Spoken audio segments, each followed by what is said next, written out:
This play takes place in 1936, 1935-36, Appalachian region. It takes place in a small cottage, late night. There you go.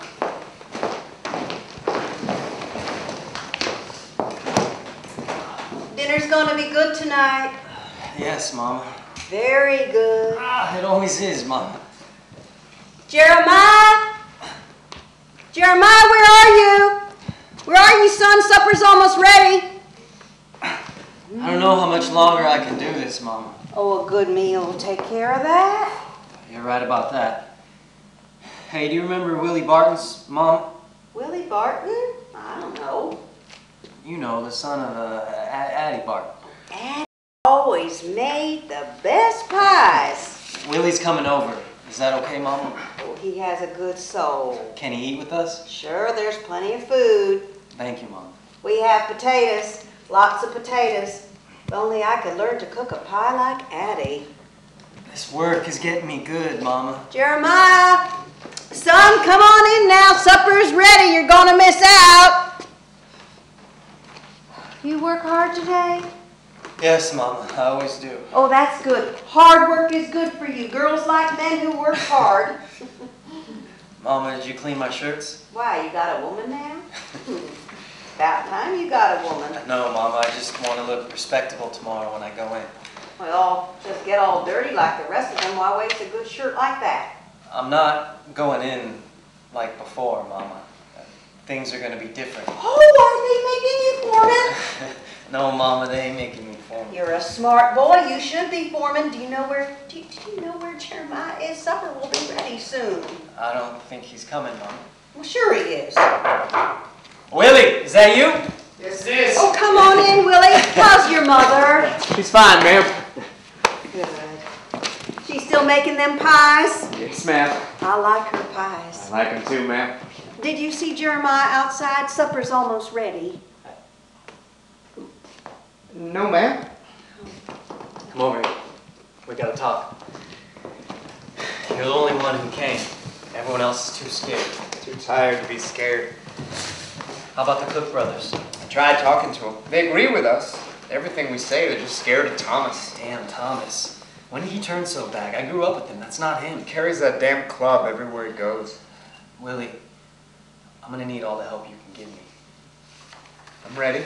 You gotta start talking to the other fellas. Tell them that we have a meeting tomorrow night at the old barn near the abandoned wells. Tell them to come no matter what. I did talk to them. Mitchell Sloan, Clarence Farmer, they say they're in with us. All right. Both lost brothers in the accident. Can you be there? Yeah, I'll be there. All right, good. Mr. Price had extra security today. Didn't let us sit at our regular place for lunch. Figures. John Pickett pulled out a piece of paper and started to read it. Thomas, he got all angry. He just demanded to read it. You know John, he's small, but he ain't gonna back down to no one. So he jumped up and he demanded the paper back. So what happened? So, turns out that Thomas thought it was a Union flag. It really was just a note from John's wife back in Kentucky. Did he get it back? Yeah, here's the fun part. John stood up, all 5 feet 7 inches of him, started walking to Thomas. Now Thomas is a big guy. He doesn't usually back down to anyone, but this time, something was different. What was it? I don't know. He was in John's face. It was scary. He's usually a joker, but this time it was different. And I'm sure it didn't hurt he was carrying a pickaxe. What did Thomas do? Well, he just stood there at first like he always does. Then he saw that pickaxe. In all the years, I'd never seen anybody stand up to Thomas. Was Thomas scared? I guess he was. Started stepping backwards, and then John took another step forward. And when John finally reacted, he just reached Thomas. Thomas just stood there for a minute. And then he put out his hand. And? Thomas took the note out of his pocket and gave it to John. So there is a crack in his armor. Yeah. But I'm scared. Why? What if we fail? Oh, we won't fail. I mean, I need this job. We all need this job. I could do other things, I guess. I'm scared to walk in that mine. I hear you. Did you hear what happened to the old Merrimack mine? I heard the wives of Merrimack offered to dig their husbands out. Mr. Price said no. He said it costs too much. You don't want his mine shut down. I hear the men there are already talking. Mr. Price will close up the mine before giving it into their demands. Their bodies, they dragged the bodies out and piled them up. Then they sent in the next group, and if you refused, you were beaten on the spot. Thomas loved every minute of it. Every mine has a Thomas. Yeah, they can beat me all they want. I'm not going in after an accident. One big accident and things get worse. They're clamping down on everything. Now they watch everything they do. They watch us when we eat. They watch us on our breaks. Mr. Price said he's trying to stop another one from happening, like he's blaming us. They're greedy bastards. Yeah, that too. Reckon they find out you and I are talking, things will get real bad. You remember Jimmy Magginson? Yeah, I remember. After the explosion, they forced him to go back in and gather bodies. They stuck a gun in his head. Said if he didn't go, he'd lose his job. He said it was almost pure black with coal dust and everything. He kept hearing this voice moaning off in some corner. Took him a while to find where the moaning was coming from. He went up to him, turned on his lantern, and saw someone in all bad. The coal fire burned some guy's entire body. He was still alive, but barely. Jimmy grabbed his hand to pull him out, and his skin just crumbled off like charcoal. Foreman said to Jimmy that if he doesn't clear that body, the next one will be him. You're right. Things are bad, Willie. Mr. Price doesn't care. He cares about his damn money. Yeah. You hungry, Willie? Yes, ma'am. Well, good for you. Jeremiah, come in, boy. Peter? Don't worry. I hope you like potatoes. We got lots of potatoes. No more dopes, though, just water. 3 hungry boys should eat them just fine. Yes, ma'am. Potatoes are fine, Mama. Tomorrow I'm doing the talking. Sure they're gonna listen? Yeah, they will. Do you know what 35 died in that last accident? You sure Thomas said it was Yeah, only... don't listen to damn Thomas. Those 35 were the only ones they could find. Who knows how many more are buried in there? Guess they got a proper funeral. That ain't proper. Nobody's turning over their headstones. I guess you're right. Why aren't the newspapers talking about this? They're all friends of Mr. Price. Supper's ready. Jeremiah! Jeremiah!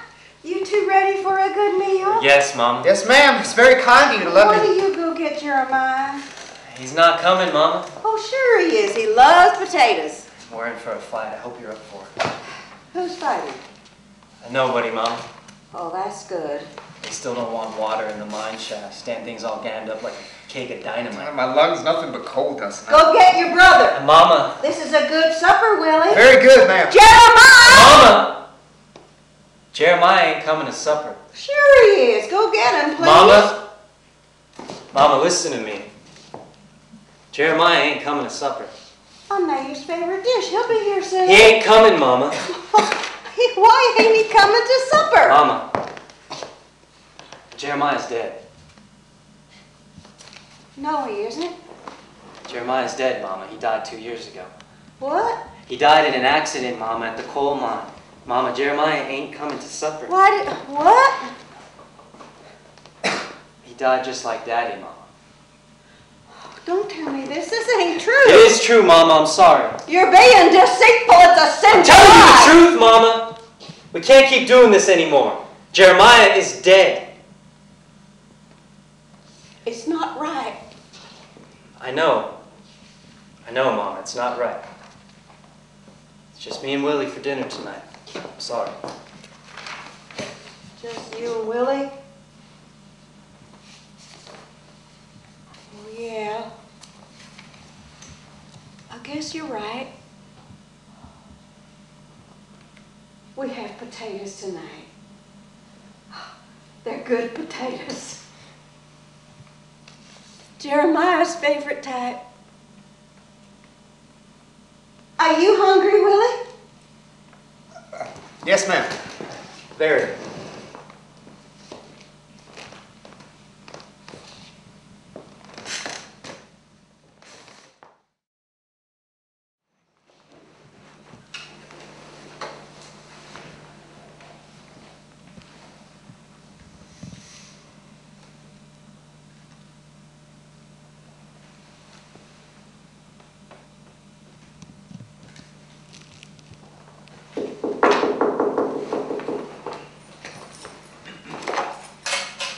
Come on in.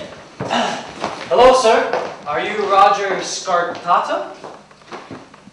Yes, I am. It's a great pleasure to meet with you, sir. My name is Durant. I'm here to do the training. I know. This is a great office, sir.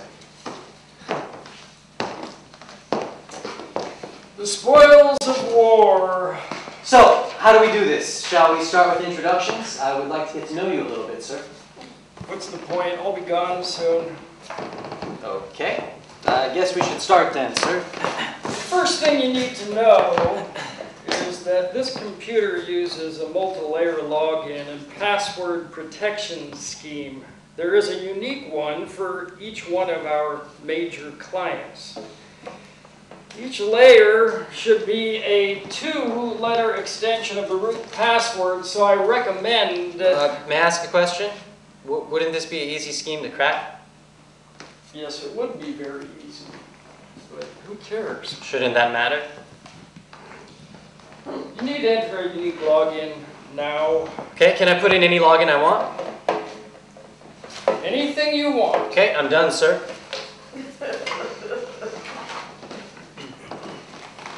I have something for you.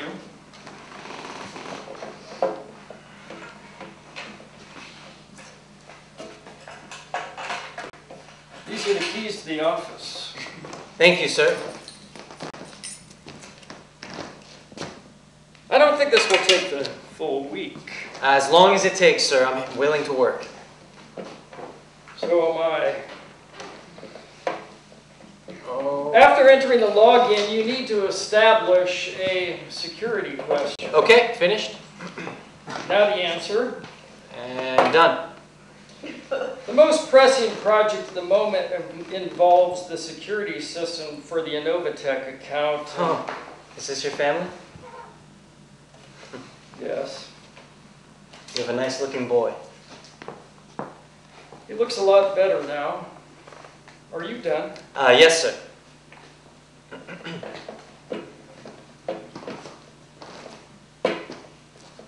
Is that your van outside? If you mean the one we came in, then yes. How many of you came? 8 of us. Too bad. I only have 6. 6 what, sir? Is Intel our biggest client? Is that your getaway car? I don't understand. Thieves always have plenty of cars. Why are you saying this? You stole my job. Your own company stole this job, sir, not me. I'm not the thief here. Please, let's get back to work. Many people would be scared if only they knew what you guys were doing. There is no joy taking your job away from you, sir. Why are you showing such resentment towards you, or even my people? Do you fear us? If you fear us, wait until you meet the Chinese. They scare the shit out of me. How so? Everything we do, the Chinese does at half the cost. Just don't let your kids play with the toys. The lead poisoning is a killer. I don't want to be here, but I must. My family needs the money. I couldn't afford anything on my Indian salary. You could buy an iPad with your pocket change. For me, it's a month's salary. But you aren't making much here. 1/3 of what you make, sir. But it's a big increase for me. You see, taking a job in Silicon Valley is considered a smart move where I'm from. I don't really want to be here. I'd much rather taste my mother's cooking than read an email about it. When I ate her cooking, I was in heaven. I know how to send you back to heaven. You're a lucky man, Mr. Roger. You have a beautiful family, you live in a great country, and you have a great future. I'm honored to be trained by you. You shouldn't be here. I agree. None of you should be here. I agree with you. Some people risk their lives and crawl across your borders at night to be here.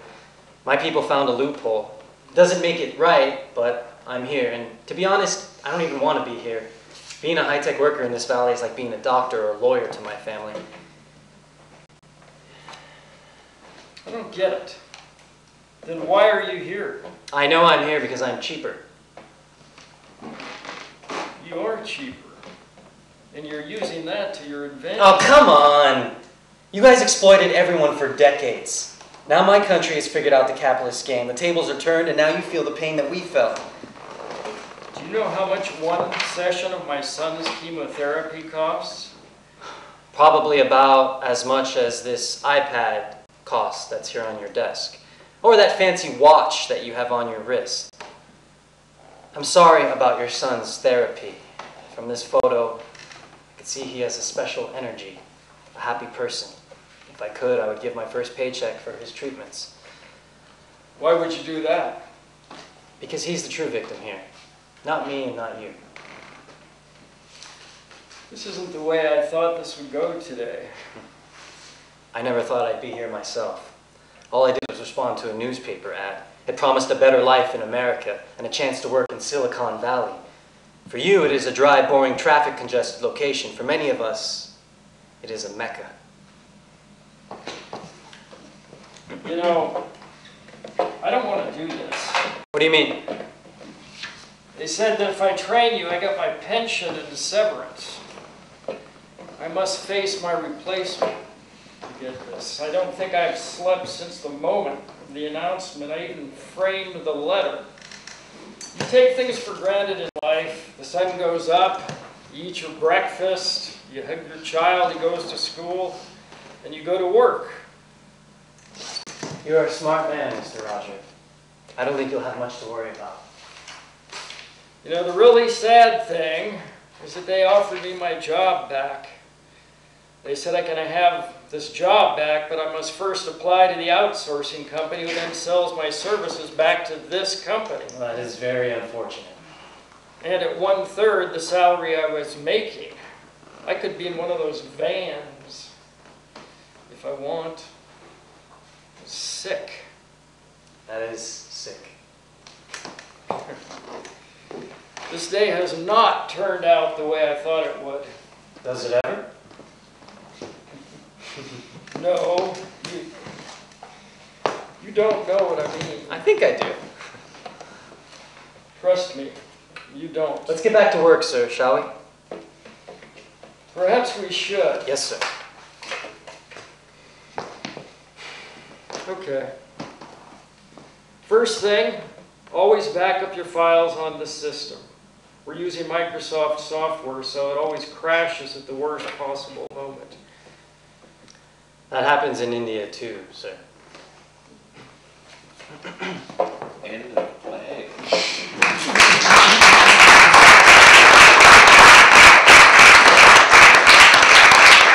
I'd like to introduce the actors of what I believe is a perfect cast. Arwen Anderson.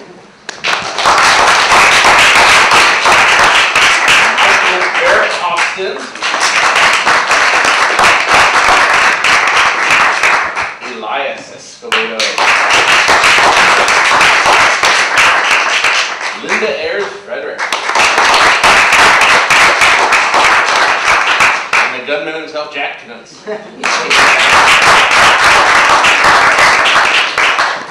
The hardest working people I've ever met in my entire life, and I've met a lot, are actors. If you know that the equity reports, their average annual salary